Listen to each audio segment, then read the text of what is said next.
E aí, tudo bem? Seja bem-vindo a mais um vídeo aqui no canal. E hoje eu quero responder uma das perguntas que eu mais recebo nas minhas redes sociais, que é como você estuda a Bíblia, como você faz seu devocional, como eu deveria estudar a Bíblia. Existe um padrão que eu devo seguir para poder entender e interpretar melhor a Bíblia? Eu vou responder todas essas perguntas aqui hoje e te dar algumas dicas práticas para você, no seu quarto sozinho, poder estudar, entender e interpretar realmente a Bíblia. Mas antes da gente ir para essas dicas práticas, já deixa aí o seu like, o seu comentário, ou compartilha com alguém esse vídeo. Se inscreve no canal se ainda não é inscrito, porque ajuda muito aqui no nosso crescimento, tá bom? Deus abençoe a sua vida. Mas vamos lá, é compreensível a dificuldade que muitas pessoas têm de estudar a Bíblia, de querer entender e interpretar tudo que está escrito ali. Afinal, a Bíblia protestante é composta por 66 livros, tem em torno de 40 escritores e tem um gap, uma diferença de tempo de 1.600 anos entre o primeiro e o último livro escrito cronologicamente. E essas pessoas, a maioria desses autores nunca se conheceu. Todos eles são ligados pelo Espírito de Deus. E é por isso que nós falamos que a Bíblia é inspirada por Deus e que Ele é o maior autor. Porque mesmo esses 40 escritores aproximadamente quase nunca terem se falado, todos eles seguiram a mesma linha de raciocínio e passaram a mesma mensagem cristocêntrica. E aí a gente já pode partir para a primeira premissa básica, a primeira dica prática que você deve levar em conta quando você estiver estudando e interpretando a Bíblia, que é: a Bíblia nunca entra em contradição. Por mais que alguns textos aparentem entrar em contradição de um livro com o outro, às vezes o Antigo Testamento entrar em contradição com o Novo Testamento, isso nunca acontece. A chave para isso é que a Bíblia interpreta a própria Bíblia. São mais de 64 mil conexões e textos interligados uns com os outros na Bíblia. E é isso que a torna tão especial e tão inspirada por Deus. Pode parecer que algum texto ou outro vai entrar em contradição por todos esses fatores que eu falei aqui, muitos livros, diferentes escritores, diferentes formas de expressão, diferentes mensagens que cada livro e cada escritor quer passar, mas no fim a Bíblia sempre interpreta a própria Bíblia. Um exemplo disso é aquele texto que diz que Deus não se arrepende. No livro de Números, quando é descrito ali Deus e o caráter de Deus, está escrito que ele nunca muda de ideia, que ele nunca se arrepende. Mas se você volta em Gênesis 6, depois do dilúvio, vai dizer que Deus se arrependeu de ter feito aquilo. Então, como você pode entender isso? Quando você aplica esse primeiro princípio em prática de que a Bíblia nunca entra em contradição, mas que a Bíblia interpreta a própria Bíblia, você vai para uma busca mais profunda. E quando você vai para essa pesquisa mais profunda, você descobre que as palavras hebraicas usadas originalmente nesse texto são diferentes. A palavra hebraica usada para o arrependimento humano significa realmente uma mudança de ideia, um arrependimento, ter se arrependido daquilo que fez no passado e não poder mudar mais.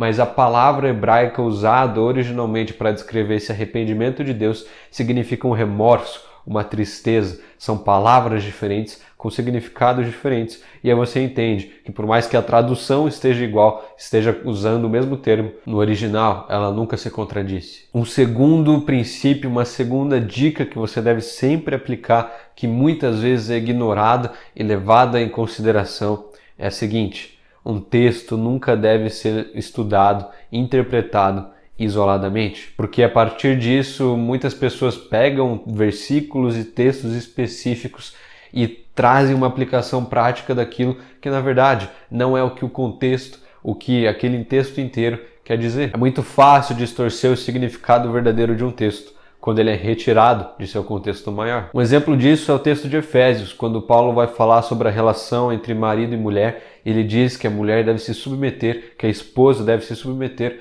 ao seu marido. E aí muita gente mal intencionada pega esse trecho, esse versículo, isola do capítulo, isola do texto total, do seu contexto, e interpreta errado. Porque quando você lê o capítulo inteiro, não precisa nem ser o livro inteiro, você já vai entender o que Paulo estava dizendo. Ele não estava dizendo para que qualquer esposa se submetesse a qualquer marido de qualquer jeito. Não. Ele primeiro fala esposa e marido. O maior objetivo de vocês dois é o seu relacionamento com Deus. A maior submissão dos dois é a submissão de vocês a Deus.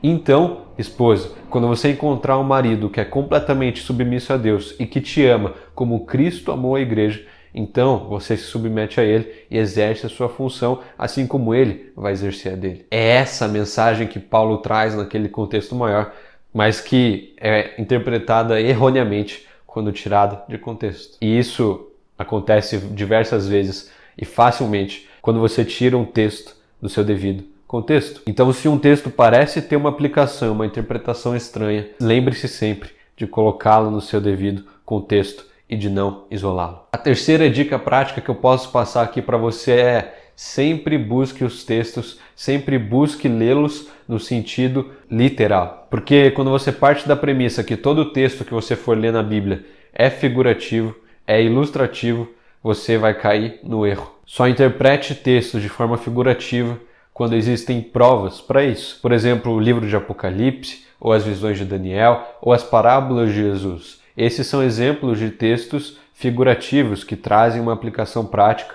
um pouco diferente do sentido literal daquele texto. A premissa básica deve ser qual o sentido original, qual o sentido literal desse texto. E se parecer muito estranho, monstros com bestas, você deve sim se voltar ao sentido figurativo, mas sempre parta do texto original, do texto literal, para fazer a sua interpretação e a sua aplicação. E um quarto princípio, uma dica prática que você pode aplicar na sua vida é fazer perguntas ao texto. Sabe quando você tinha aula de português e seu professor de português falava: olha, faça perguntas ao verbo, faça perguntas ao predicado para entender realmente essa frase. Mas quando você aplica isso, a Bíblia fica muito mais fácil. Mas quais perguntas eu devo fazer a um versículo, a um texto, a um capítulo? Porque isso não faz muito sentido. Eu vou te dar aqui alguns exemplos que vão te ajudar muito, algumas perguntas que você pode fazer para o texto, que vão clarificar muita coisa na sua interpretação e no seu estudo bíblico. A primeira delas é: quem escreveu esse texto?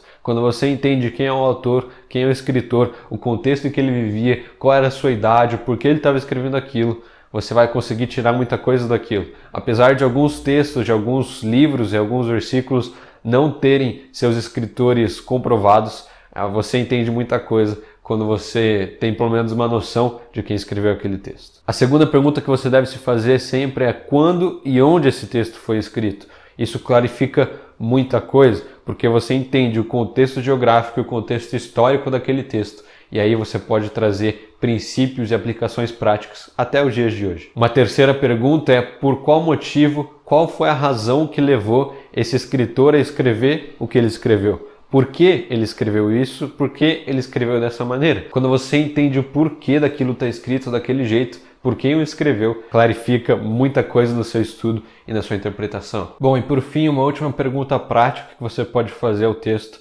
é: para quem o autor escrevia? Isso ajuda muito a entender o motivo também, mas para quem ele escrevia clarifica muita coisa do motivo dele estar escrevendo aquilo e por quê, para quem. Um exemplo muito claro disso é 1 Coríntios 14, em que Paulo fala que as mulheres deveriam ficar caladas durante o culto e, se tivessem alguma dúvida, perguntassem aos seus maridos em secreto. Mas quando você lê isso, você se pergunta: peraí, o que esse texto está querendo dizer? Paulo está querendo dizer que as mulheres não podem exercer nenhum tipo de liderança, que elas são inferiores aos homens?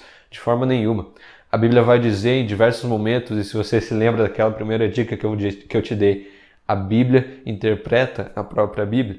Em diversos momentos, Deus deixa muito claro que homem e mulher são iguais perante a Deus, foram criados à sua imagem e semelhança. E diversas mulheres exerceram um papel de liderança, um papel importante na história de Israel e na história da igreja. Então, qual era o propósito de Paulo ao escrever isso que ele escreveu sobre as mulheres se calarem durante o culto? Aí entra a necessidade de fazer essas perguntas que eu acabei de te explicar aqui. Quando você se pergunta qual era o contexto histórico, o contexto geográfico, para quem, por que ele escrevia, você entende muita coisa. Paulo escreve a igreja de Corinto, só que a igreja de Corinto estava crescendo muito. Muitas mulheres que eram sacerdotisas em templos pagãos exerciam uma forma de culto exacerbada, gritavam e se expressavam muito durante os cultos pagãos e traziam essas práticas ao culto cristão. E aí a igreja, o culto se tornou uma bagunça, uma desordem total. Então Paulo escreve isso aos líderes da igreja de Corinto para que fosse mantida a ordem de culto. Então você entende o contexto você entende para quem ele escrevia, por que ele escrevia e tudo se clarifica. Bom, espero que essas dicas práticas tenham te ajudado para que você possa, em secreto, estudar melhor, interpretar melhor a Bíblia e sempre aprender o máximo possível. Pode ser difícil às vezes, existem textos muito difíceis, mas lembre-se sempre de começar estudando de acordo com o seu nível de maturidade espiritual. Não adianta querer estudar e interpretar Apocalipse se você está começando agora a sua caminhada com Deus, tá bom? Deus abençoe a sua vida, siga firme nessa caminhada e até o próximo vídeo.